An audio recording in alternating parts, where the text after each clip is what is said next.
সামনে বিধানসভা নির্বাচন, আর এই নির্বাচনকে কেন্দ্র করে বীরভূম জেলার নিরাপত্তা ব্যবস্থা জোরদার করছে প্রশাসন। এলাকায় শান্তি শৃঙ্খলা বজায় রাখা এবং পথ দুর্ঘটনা রোধে বিশেষ তৎপরতা দেখালো কাকরতলা থানা।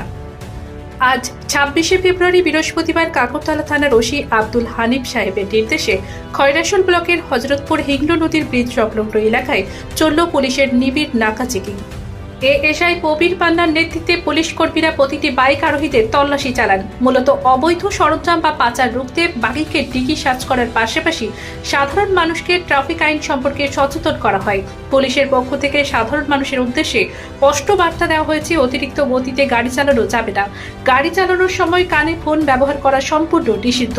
সর্বোপরি নিজের জীবন বাঁচাতে এবং দুর্ঘটনা এড়াতে হেলমেট পরা বাধ্যতামূলক। বর্তমানে ক্রমবর্ধমান পথ দুর্ঘটনা ও প্রাণহানি রুখতে পুলিশের এই মানবিক ও প্রশাসনিক উদ্যোগকে সাধুবাদ জানিয়েছেন স্থানীয় বাসিন্দারা।